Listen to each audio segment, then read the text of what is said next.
What's this? No. Boop, boop. La la la.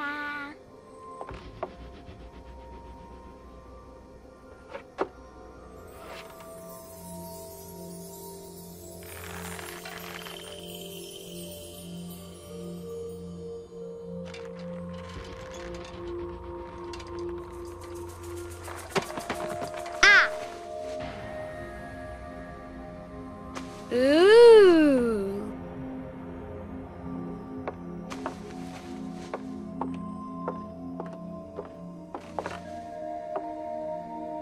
Oh, look! It's a book! Maybe it's a book about pirates with a treasure map. No, I don't think so. I wish that I had seen through all your lies. Oh, start from the beginning, not the middle. And so I decided to pick up my pen to relate the most disturbing episode of my life thus far. It all began early one morning in 1898, when Sherlock Holmes invited me to accompany him on a visit to the Marquis of Conyngham.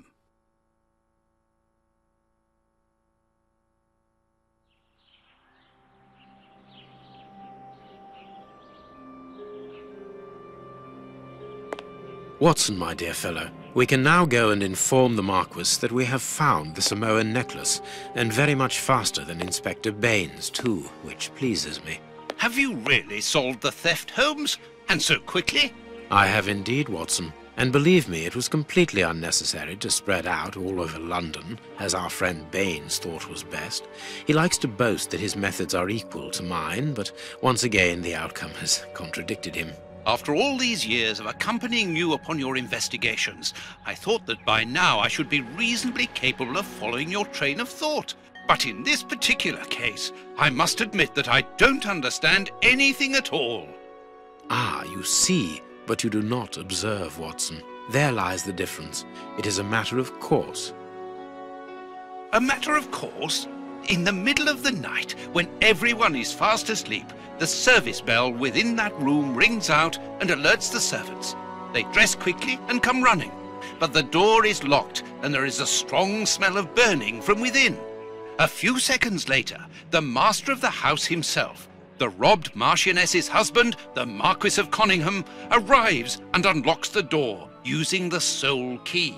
A fire has started inside the room, but they have managed to arrive in time to put it out. It is at that moment that the Marquis realizes that the famous Samoan necklace, which had been safe within its glass cabinet only a few hours earlier, has now disappeared. In order to explain, let us confirm my theory before the arrival of Inspector Baines.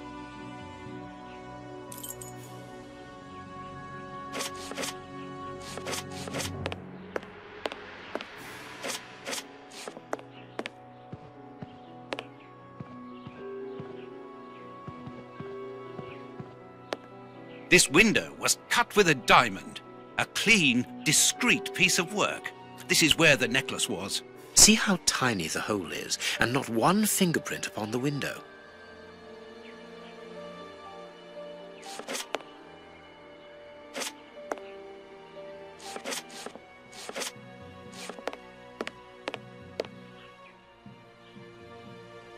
All the windows are locked. They've not been forced. A mark undoubtedly made by a diamond. Someone tried to cut the glass, but he was interrupted. Therefore, the thief tried to escape through the window, but he was interrupted.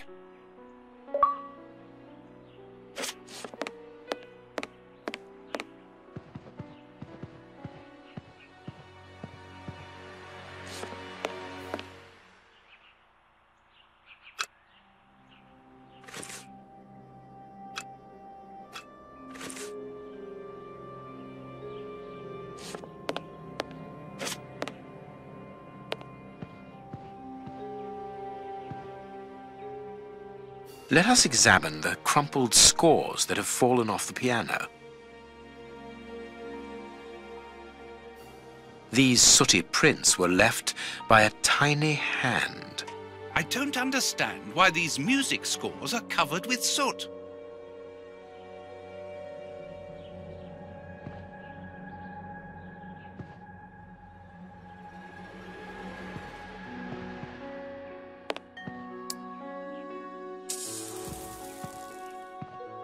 Footprints. You are not going to get on your knees to examine them. There is no need. It is soot. The servants must have trodden in it while they were putting out the fire. The fire started here, just beneath the bell pull. Whoever pulled the cord would have had his feet in the fire, unless it was pulled before the fire started. Strange.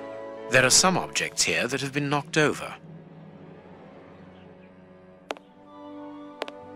The chest wasn't opened. The necklace wasn't in it.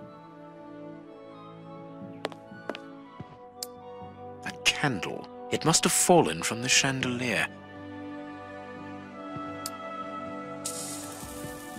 Not very well kept, this aquarium. I can see a dead fish floating on the surface.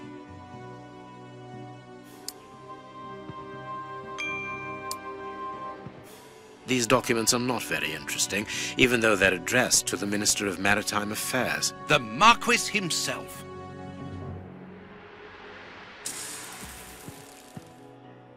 Heading towards his chosen escape route, probably the window, the thief knocked over the stool, which then caught fire. But why didn't he try to put the fire out at once?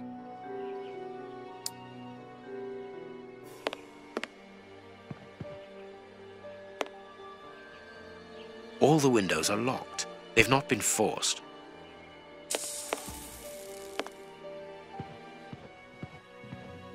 This draft screen makes an ideal hiding place. As the theft was committed at night, I conclude that the thief hid himself behind the draft screen and waited until he was alone in the room. Strange, there aren't any prints, yet I'm sure that the thief hid here. When the servants arrived at the door, having been alerted by the bell, they saw evidence of the theft and the fire, but they didn't see the thief. This door is very hard to force. The Marquis is the only person to have the key. The thief could not get out through here until eventually, when the door was opened by the servants. Ah, Mr. Holmes. you're already here. Good morning, Inspector. You've arrived just in time. Scotland Yard arrives like the cavalry, always in the nick of time. Ah, but I know that satisfied expression, Mr. Holmes. Have you already solved the case? It's possible. We have retraced the thief's rather unusual footsteps. He is a true acrobat. But what I cannot understand is that when the servants entered the room, there was no one to be seen. An acrobat, perhaps, but an invisible one? I do not think so. The only explanation is that the thief escaped before the servants arrived. I don't know how, but there is no other way. Half a point for the doctor, nil for the inspector. I am pleased to see that you find the situation amusing, Mr. Holmes. Very well then, explain. Dr. Watson was correct when he mentioned acrobatics, but he is mistaken about the nature of the acrobat. As for you, Baines, you're quite incorrect, as the thief was in the room when the servants entered. Explain, for heaven's sake, Mr. Holmes. Watson, how could a thief be missed in the middle of 8 men? I don't know. Because he is very small?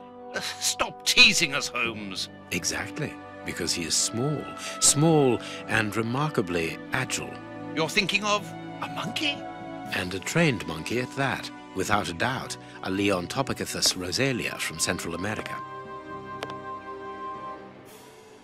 The animal had been hidden inside the room for several hours, calmly awaiting the signal from his master. Once night had fallen and the room was empty, a high-frequency whistle alerted the monkey that it was time to begin the procedure for which he had been trained. The monkey emerged from his hiding place and used the point of a diamond to open the glass cabinet and steal the necklace. He headed across to the window by the chimney, but knocked over the stool, which in turn knocked aside the fire guard and started the fire. The frightened monkey jumped from the chimney by swinging from the bell pull, thus alerting the house servants. He then went to the window and began to use his diamond to cut a hole, but was interrupted by the staff trying to gain entry via the door, and he panicked again. He ran across the piano, scattering the music scores onto the floor, before hiding inside the chandelier, knocking over a candle. Finally, the servants and the Marquis entered the room, leaving the door open while they put out the fire. It was during the confusion that our agile little thief made his escape through the doorway. As simple as that. A brilliant explanation! Bravo, Holmes! And the necklace? I can see it from here, my friends. It's right in front of us. We have searched the room from top to bottom, Holmes. How were we unable to find it? Because we paid insufficient attention to the only victim of this affair. What victim? No one is dead? Yes, Watson, a poor goldfish whose destiny was to die, crushed by one of the most precious necklaces in England. The aquarium is just beneath the chandelier. I understand. The little monkey had likely hung the necklace around its neck and lost it when he leapt from the chandelier. The jewels fell into the aquarium, where they remain now.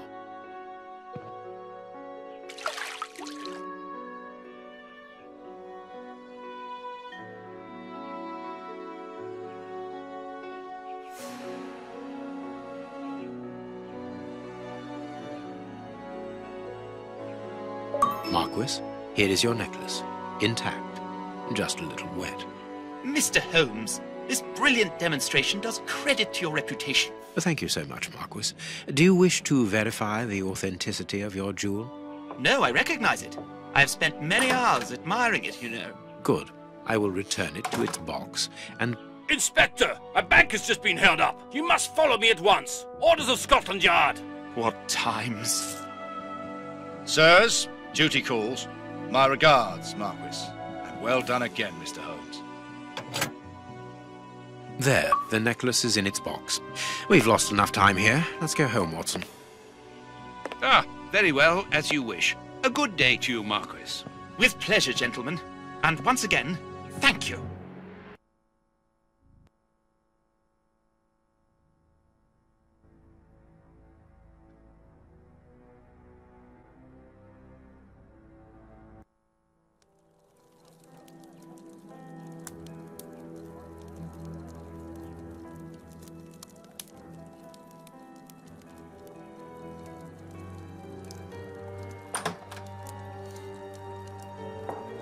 This morning's newspaper.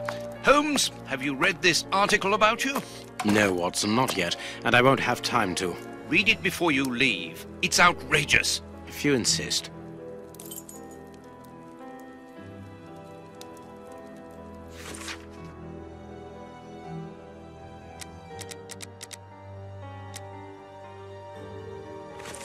Prince Woodville, French culinary expert and bagpipe player, might be our next king. That's not so shocking, my dear fellow. You know exactly to which article I'm referring, Holmes. How can Farley dare to tarnish your reputation like that? You know, Watson, that wherever glory walks, jealousy is bound to follow. As for the forgery of the necklace, I suspect that we shall soon be enlightened in this regard. Come in, Inspector Baines. The door's open. Ah, Mr. Holmes. How did you know I was here?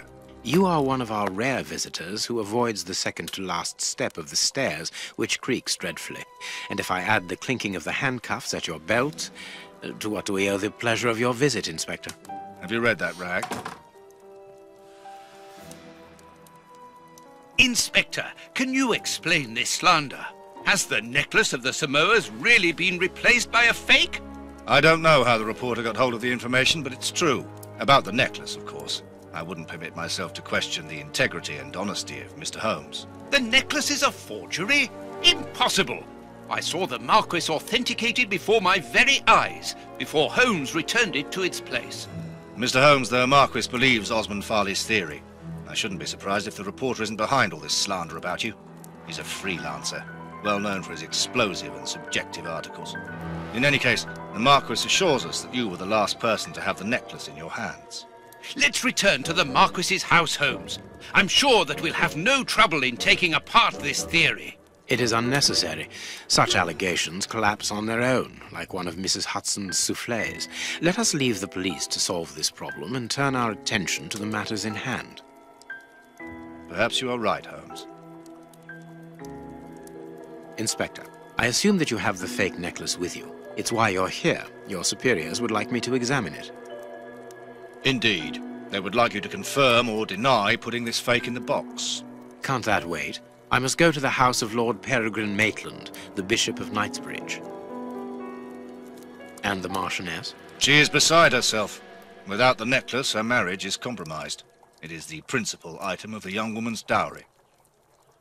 What a lovely marriage.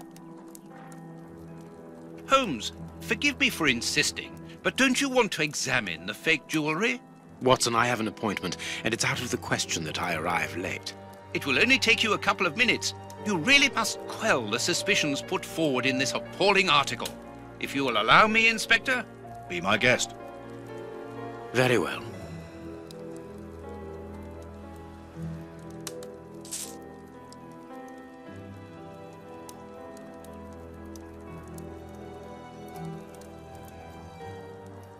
This pearl is a different color.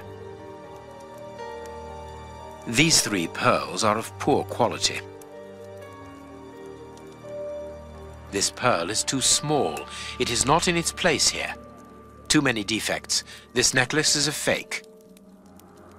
This is nothing but a vulgar copy, and at a glance it would appear that the forger has intended for it to be seen as such. How could we have been fooled by such a blatant imitation? I don't understand. Yes, how is it possible? Holmes, do you have a theory about this? I have absolutely no idea. You insisted that I examine the necklace, and I have done so. Now it is important that I keep my appointment. I'm sure, Inspector, that you will throw some light on this affair. Holmes. You may accompany me, Watson, if you care to do so. Goodbye, gentlemen. I'll keep you informed as to my inquiries. Goodbye, Inspector. You mentioned a bishop, didn't you? Are we going to his home? Yes, the Bishop of Knightsbridge. I put his address on our map of London on my desk. Would you get it for me, please? All right, Holmes.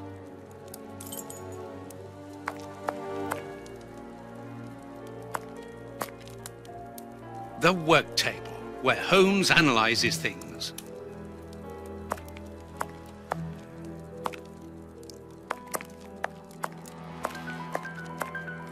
I have found your map.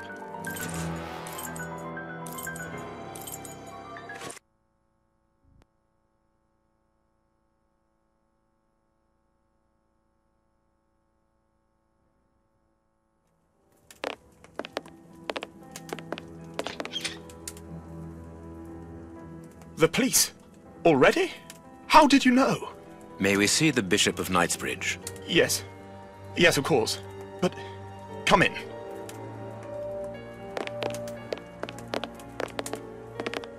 What has happened, Reverend? What? I don't know. It was last night, I think. I only just arrived, and I have made this macabre discovery. My God, how horrible. I haven't called anyone. How did you know that? Holmes, look! The Bishop, appallingly mutilated. How dreadful. Mutilated and killed.